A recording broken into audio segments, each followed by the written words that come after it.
It's just a joke. It's 9. 9 a.m.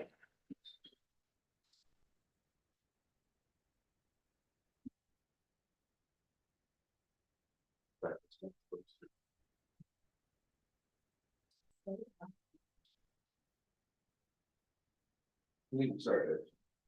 We can start.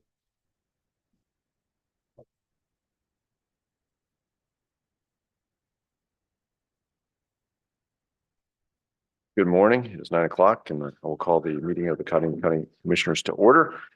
Commissioner Van Dusen, would you lead us in the Pledge of Allegiance? I pledge allegiance to the flag of the United States of America and to the republic for which it stands, one nation, under God, indivisible, with liberty and justice for all. Thank you. So number 2 on the agenda is call for public comment. Public comment can be submitted in person or by telephone at these 2 phone numbers, 605-882-6248 or 605-882-6297. If you have a cell phone, please silence it. If you need to take a call, please step out of the room. Are there any conflict of interest items for any of the commissioners? No. None for me. Okay, now I would entertain a motion to approve our agenda for today. Motion by Van Dusen. Second by Schwer. Any comments? Hearing none, all in favor, please say aye. Aye. Say no, that motion carries. And entertain a motion to approve our minutes from. So moved. Motion by Johnson. Or second. Second by Schwer. Any corrections, changes or corrections? Hearing none, all in favor, please say aye. Aye. We'll say no, that motion carries. Okay, number 6 on the agenda is a discussion with Mitch Reed, the superintendent of Florence School. Step on, but no, I believe our highway superintendent, Mr. Hartley's here to join us.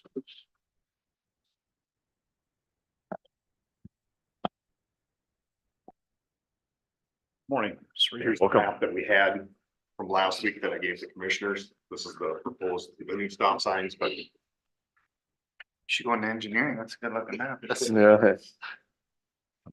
So could you introduce yourself for the record and then? Yeah, Mitch Reed, superintendent in Florence. Thanks for having me today. Yeah, thanks for coming up or coming down.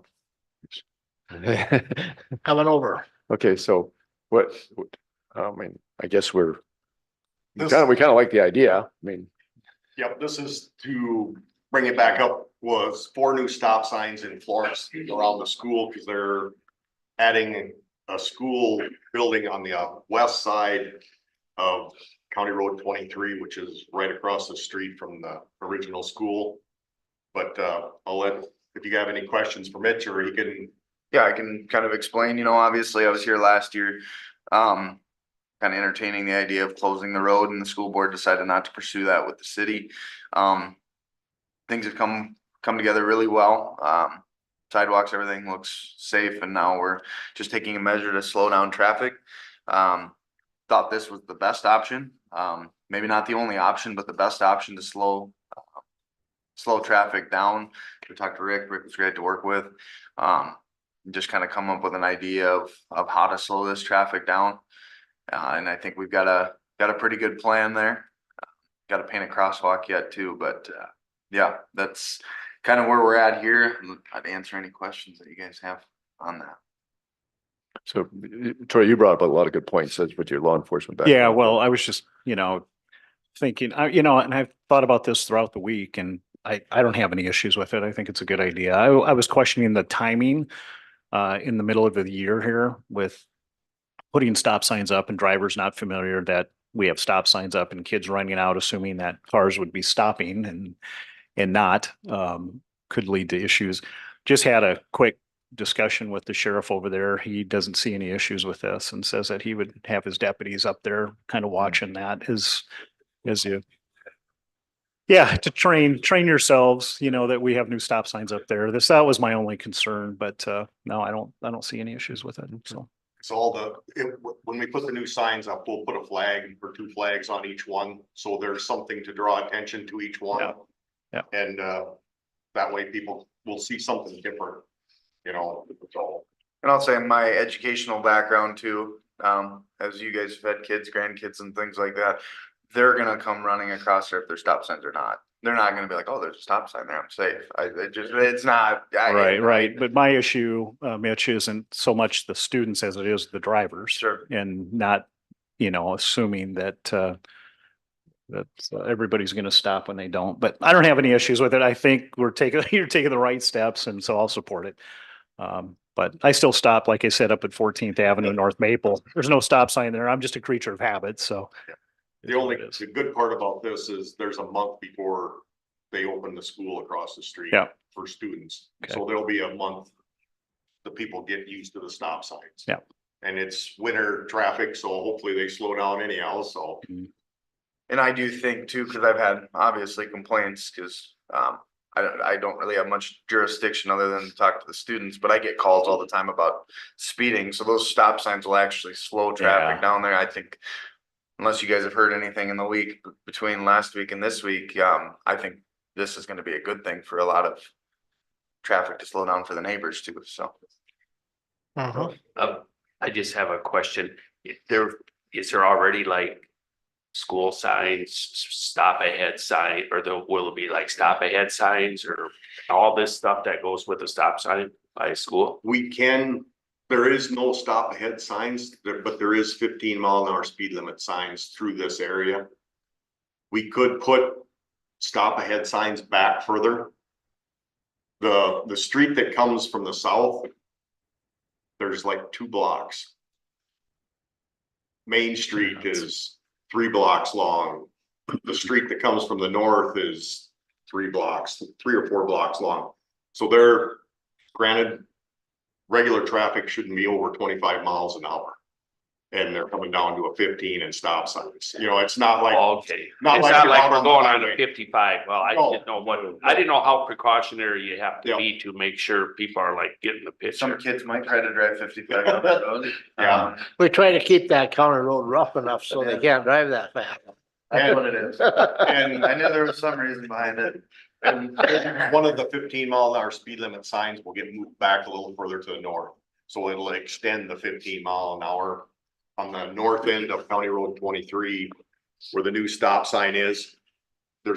Right now, there's a 15-mile-an-hour speed limit sign real close to that new stop sign where it's gonna go. We're gonna move that back a couple hundred feet to the north to extend that 15-mile-an-hour speed limit sign or speed zone, so. And two, I know this is gonna get to the next point of who's paying for it. I listened to it last week, but you know, I feel the school would be responsible for anything above what is given. So like essentially turning it into a Cadillac. So if we don't feel people are slowing it down, I think we should be responsible to put a flasher on top of that stop sign.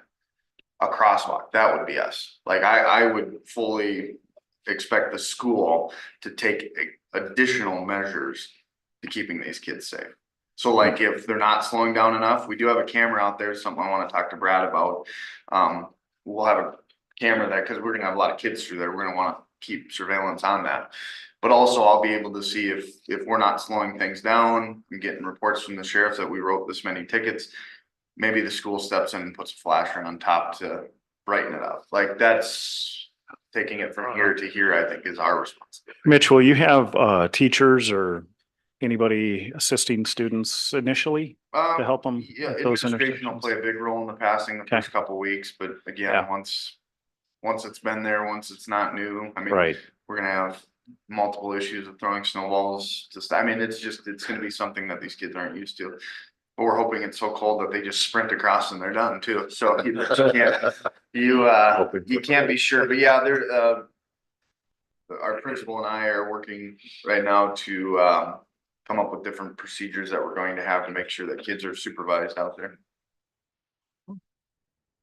So you want to give some, I see you have some I came cost up figures with in a front. rough cost. Roughly it's $650. That's two guys buying the signs, the posts, charging for the pickup. You like put in about 3 hours of time. And like I said, it came up to little less than $650. So to put the signs, the posts, because we went in and put the stubs in last Wednesday because I wanted to do it before the ground got hard, and I'm glad we did that. So I guess it's up to you guys now if you wanna let us put up the signs, and if so, I will have them up tomorrow. We don't really have it for action on the agenda, but I would think, it's kind of a I'd say put them up. consensus. I mean, it Consensus, seems like yeah. a good idea. We will have to pay for it when it comes to the claims, and it's under $1,000, so I don't see, much issue with that. Anybody else? No, I have no No. issue. I think it's great. And like I said, the school will work with law enforcement to see if we need to up our game, and that will be our responsibility. As they say, get her done. It'll be done tomorrow. Thanks. Appreciate your time, guys. Thank Thank you. you. Yeah, thanks for journeying this way. All right, monthly reports. Emergency management. Morning, Andrew. Why, Andrew? Since the last update, Sheriff Howell and I met with local DOT supervisors, discussed some coordination, and just the way county does business, the way the DOT does business, just to prepare for this upcoming winter season. We had a by phone meeting with FEMA, it's the recovery transition meeting. It was just kind of going over administrative details and essentially FEMA and turning us over to the state for final closeout for the spring flooding event. We received an award letter for hazard mitigation emergency preparedness grant. That's the one where we have local people put on a hazmat class for the lake area law enforcement students. So Chad was in contact with the instructors to get the date set up for those two classes. Sherry attended the Salvation Army kettle kickoff. So she's been on the board for the Salvation Army for the past year. It's been I think it's mutually beneficial, she's building and maintaining relationships with, and local volunteer organization that we may end up working with, and it's better to have those relationships Yeah. established before we need each other. Other than that, nothing really significant from our region meeting, and we did host the quarterly LEPC meeting at the extension building. The main thing that we had on that was annual elections, but the board remained unchanged, so Okay, unless there's any other questions, that's all I have. Yeah, thank you. Thanks, Andrew. Thank you. Thanks. All right. Guess you better send the sheriff. If you don't mind. Jody's here. Oh, Oh, yeah. sheriff's here. Must be off. Morning, Brad. Yeah, I don't know. we're about to send a deputy for you.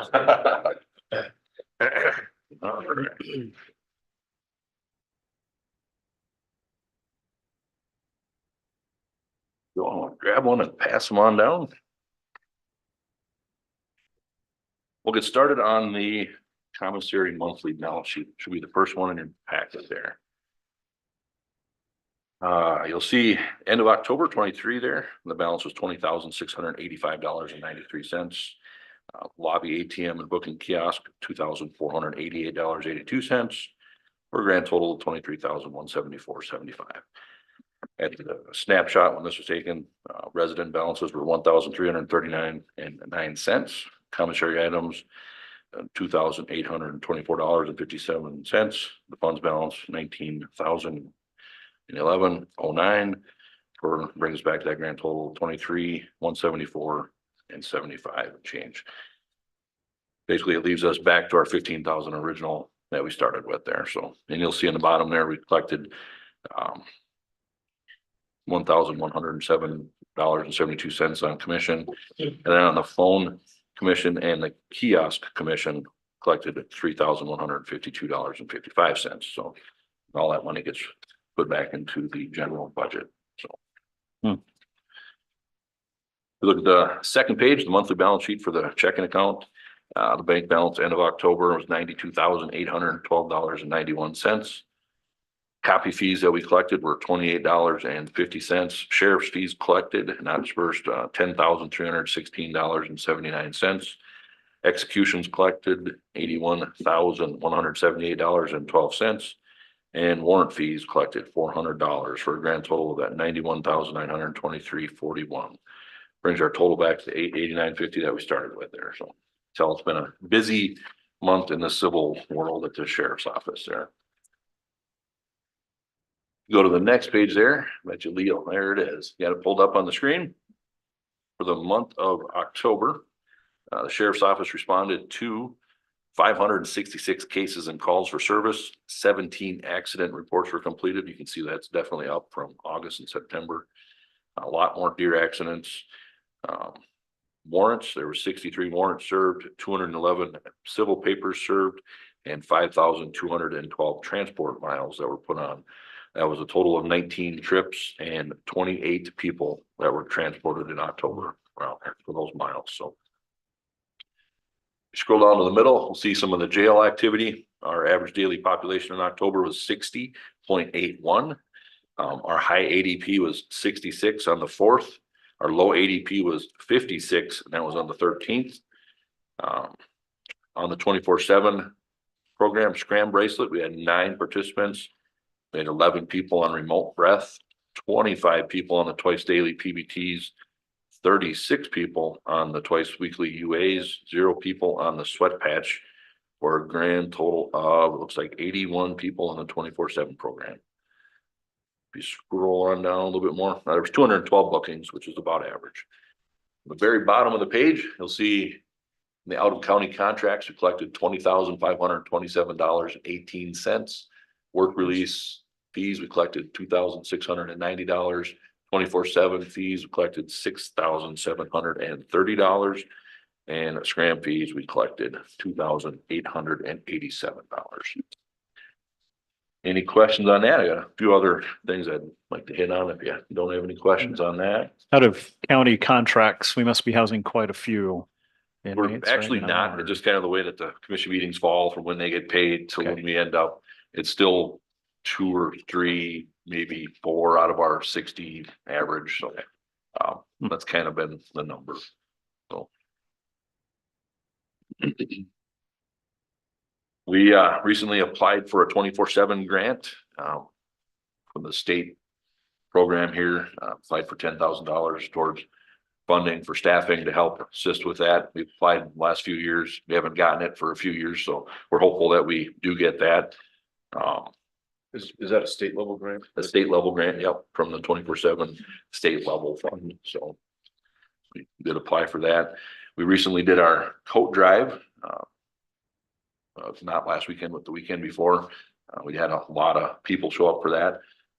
About 120 people that we checked off that showed up, and of those 120 people, they were shopping for probably 3 to 5 people of their family and extended family, friends. So a lot of people that we impacted for the coat drive, and we did receive a lot of funds. Local FOP, Fraternal Order of Police, donated $1,000, and we went and bought a whole bunch of kids' jackets and boots and snow pants with them funds, and we also received another $3,300 from anonymous donors to help supplement stuff. So it was a good turnout. And Thank you for doing that. a lot of people. So the DOT, we've been working with the DOT, the Sheriff's Office, the Emergency Management Office, and trying to get our county roads on the DOT 511 mapping. Which sounds like the agreement is in place, and we should be, there's a training that we're supposed to be scheduled to have here sometime soon. And then once that's in place, we'll be able to update the 511 mapping with the county roads of closed or not passable, et cetera. So that's something that we're currently in the process of working with DOT, trying to do this statewide, the Sheriff's Association, so all the counties can do that if they want. Right now, the 511 program is only for state highways. So this will kind of open it up, and people are checking, they'll be able to see that county roads are closed. So some of the issues that we typically see there with that is if they close the interstate, it's still bad on the county roads. And much information we put out, our local people stay home. But people passing through, they look at their little Google machine here on their phone, and it just says, well, let's take this county road and continue on. So the 511 app actually works with Google Waze and all these Apple phones and everything for the mapping services. When people are looking at their GPS, it'll actually divert them and tell them that you can't get there from here. So it should help slow down some of those stranded motorists. So at a county level, how is that data going to be entered into with the road closure? That's going to be through my office and the emergency management office. We got 4 people that are signed up to do that training. So it's controlled, and it's the same information that's being shared to our Nixle. And as a group, we'll be working with county shop and the same team of people that we typically work with when we out in the morning. So it's a matter of DOT training you guys and feeling comfortable. DOT training us so we know how to use the platform, get us our logins, and we've already met with them a couple times. And I use the 511 all the time. It's so it'd be really great to have it for county roads. So that's a good thing that we're working towards here. So next topic, the SRO, the school resource officer. I do plan on, I've kind of met with the schools a little bit. I've drafted up just a quick little contract MOU between county and them. I've shared that with Lee a little bit, kind of get his input. I've shared it with the schools. I do plan on meeting with schools in December for their board meetings, just to meet with the superintendent and the school boards, kind of get their blessing and kind of see how they look forward to doing this here. And then after that, we'll bring it to the board here for approval on a school resource officer. So figured I'd kind of give you guys an update on where that's sitting right now. So would that be a bit more involvement? So the JDA, one of the participants from the police department for the JDAA program are the school resource officers from the school. So that might be that would be a good conduit. That's one of the things that we're missing at the office is the like I say, the superintendent Reed there, when he was in, we text back and forth, same thing with all our superintendents. Nice thing with having a school resource officer, they're going to have that person at their fingertips to be able to work directly with an officer or deputy. Our calls for service, I should have brought them up here. They've gone up over the last 5 years, and it's been busy. Ever since COVID hit, it seems like the numbers keep creeping up higher and higher for services for law enforcement at the schools here. From you name it, from assaults to that phone and the technology that's going on there, from to everything. So truancy is a big thing lately too. Kids not going to school. What kind of a time frame are we looking at? Think we could get it by the first? That's my First goal. of the year? My goal is to hopefully get the position open beginning of the year in January, somewhere in there. And then it's on the hiring process from there to get someone filled. We have some good qualified people in-house and maybe there'll be another good qualified person that applies. So goal is to get that opened up so it's out there to the public so we can get the position filled. And if we do hire from within for that position, I need to have another deputy to fill that spot before I can put that person in the schools full-time. So there's a little bit of a lag there in training and making sure that we're getting everything. We've talked about it for a long time. That's Yeah. why I just, Yep. Like I say, it is in the budget for next year. I did plan for that, so. Maybe this is a little early, Brad, but I assume that there would be a cost match with the school district. Yep. And the county. The plan is, so far is to, all the schools would do a quarter of the wages. And then the county would do the other quarter and the benefits. So just the way it kind of falls, it equals to be about half and half after you pay the benefits. So the rural schools will pay essentially half of the employee. Yeah. So hopefully it's in the school budget. Yeah. Yeah. And Yeah, that's why I was asking the question. And that is something that, So, like I say, I started this process long enough that it is in their budget, because their budgets Yeah. are June to July and ours are December, January. So Yeah. they have discussed that and they have it planned, and schools that I've talked to got that in their budget. That's a good partnership. It's a Yeah, win-win. yeah. Sounds like something we need. Those are the big topics that I wanted to hit on, I guess, and good. Yeah, number 8 on the agenda, I see. So the surplus. Yep. I think that was just a couple old computers when we're swapping over. We got our new vehicles all up and working there. And then our old intercom system from the 70s in the jail finally got updated. That was something that was approved September of last year in front of the board here. They finally got everything in and installed here just in the last couple of weeks. That was around 50,000, 46,000 or 49,000 off the top of my head when I came in. Brenda should be getting a bill here soon. I don't know if I'll have to supplement the budget from last year or how that works on your guys' end, but. I'll have to supplement it. Is there a motion to, So move. a motion by Johnson? Second Motion motion. by Van Dusen. Just, there's no market for antique, jail intercom No. systems, so. Something that should be. Is there any other department in the county that would like to Yeah. take that and use it? Right. Any other Brenda? discussion besides? No. Hearing none, all in favor, please say aye. Aye. Motion, motion carries. All right. right. Yeah, thanks, Brad. Sheriff. Yep.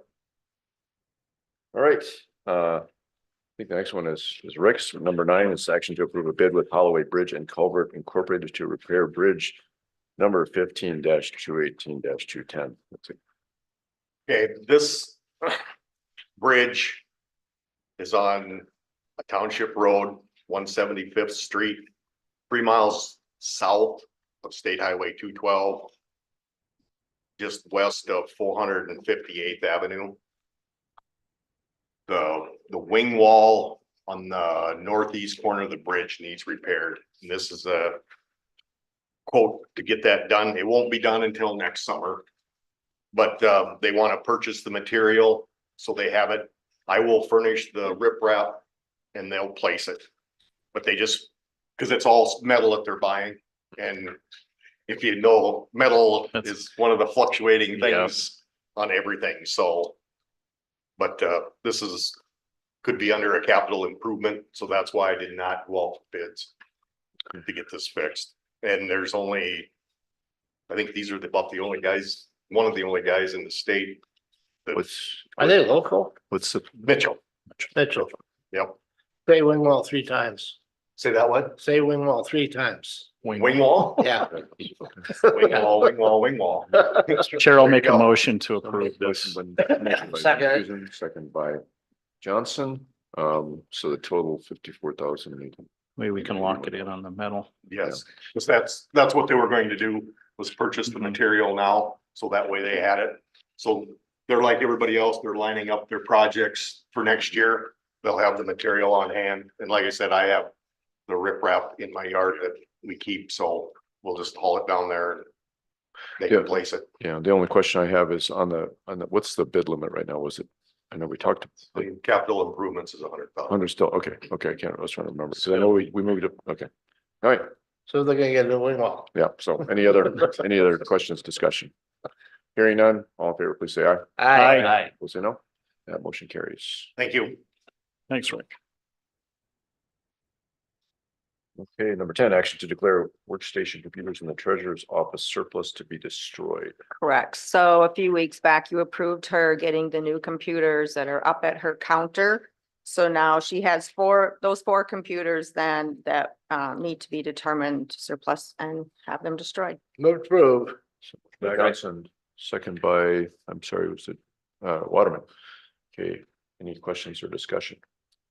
Hearing none, all in favor, please say aye. Aye. That motion carries. I'm sorry, all opposed, say no.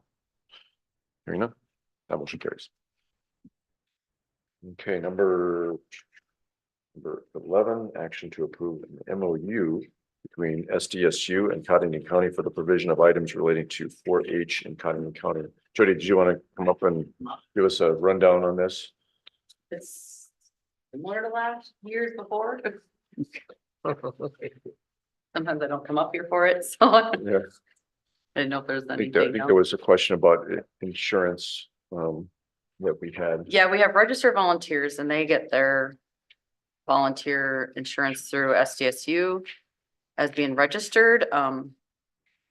We still have, the 4-H leaders have a insurance account with put off insurance right now for like farm show lunch counters and for those volunteers that are helping at that, or if someone got sick or something, that's all covered with malt wagon. And Mhm. if it's okay to have it, I don't know, but So the SD so the thing Yeah. under paragraph 6, I think what we're yeah, focused on is that excess volunteer liability policy. Is that what we have, or is that an SDSU thing, or is that a county thing?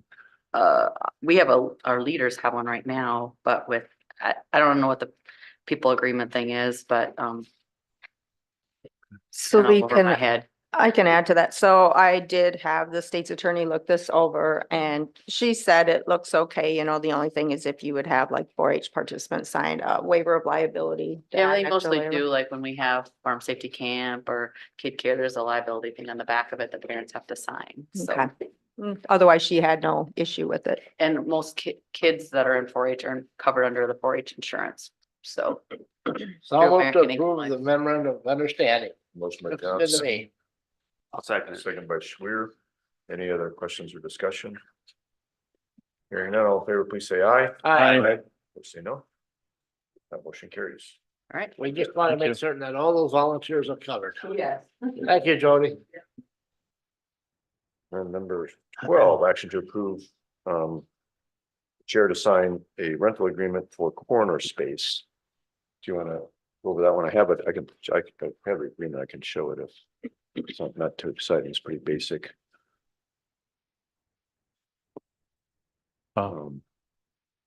Yeah, go ahead. If No, you I'll make a want. motion to approve. So, yeah, we have a motion. You got the contract in So front it's of for us. corner use. So we have, so motion by Van Dusen. Is there a second? I'll second it. Second by Johnson. Any other questions or discussion? So our corner just needs some space for his work, basically. And so, that's what this is about. Okay, any other discussion? Hearing none, all in favor, please say aye. Aye. We'll say no. That motion carries. Okay, number 13 is action to approve, discussion possible action to appoint new members to the Cottington County Justice Advisory Committee. That's mine, so I'll explain it.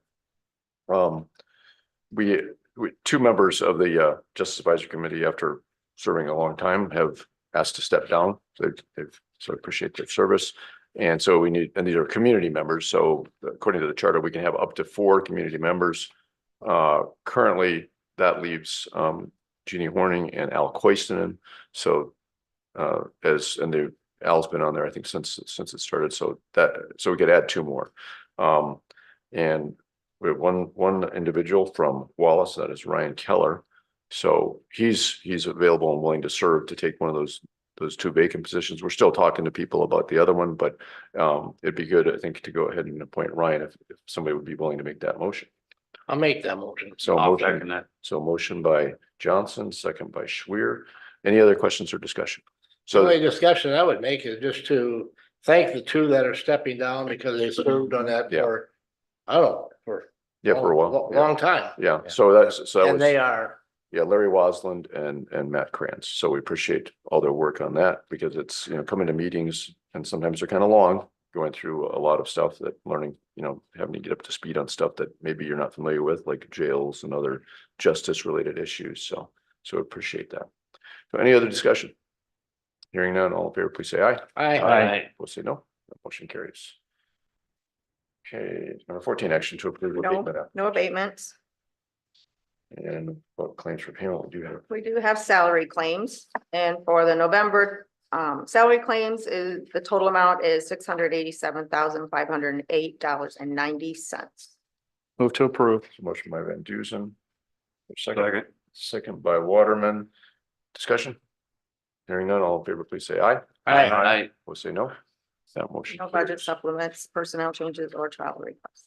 Oh, okay, so that brings us to number 19, public notices, where we might have a possible quorum of commissioners. So this week on the agenda, we show this Thursday, we have the farm business banquet. That's going to be at Studio 212. And then next week, Monday evening, in the new courtroom on the lower level of courthouse at 5:30, we have a meeting of the Justice Advisory Committee. So Commissioner Van Dusen and I are on the committee, but I know there's always a lot of interest in that because of all the fun of talking about jails and things like that. So any other calendar items? Okay. Any old business? I could put this maybe under new, don't you think? Yeah. Couple things that I mentioned. Go ahead. I was just going to inform you, and I gave you all some little homework for you to do on the opioid. We received another payment in the amount of $933.45. So previously, what was in the account was $10,022.68. So now you have a total of $10,956.13 that can be used for some of the purposes that are in this draft. So you can be thinking about that. I know, HSA has been throwing out drug courts and other possibilities. So we have some things going on in the county that could use some of these dollars to help rehab individuals. So, and I believe that's one of the, but you can look at all the other possibilities that these dollars can be used for. Just an update. Second thing I might mention is in December, we usually will have normal claims on that 12th. But then towards the end of the month, we always like to have one more meeting to catch some of those out of the ordinary sort of bigger claims that come in, and it would be nice to get that taken care of in this year's budget yet. So we're looking at maybe the 28th, doing the meeting on that Thursday instead of Tuesday. So if you guys don't have any issues with that, then maybe we can kind of plan on that, and then everyone will know ahead of time. We'll just plan on meeting the 28th of December if that works for you all. So that was all I had. Anything for the open? Any public comments? Okay. Commissioner comments.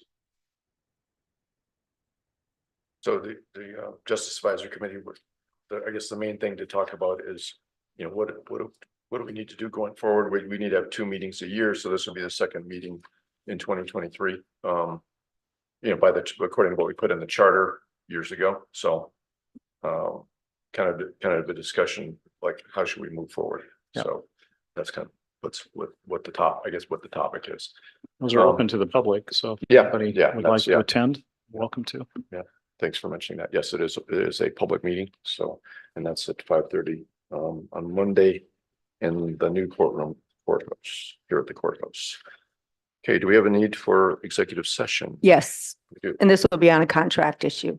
Okay, Number 3. so is there a motion to go into Does executive? this have a, Yes. That's that twice, part of right? it. okay, Okay, I'll make a motion to go into executive session. second, so motion by Van Dusen, second by Johnson. All in favor, please say aye. Aye. So, that motion carries. We're in executive session, and I don't think there's going to be anything exciting to our members of the media after the exec. Thanks, everyone. There will not be.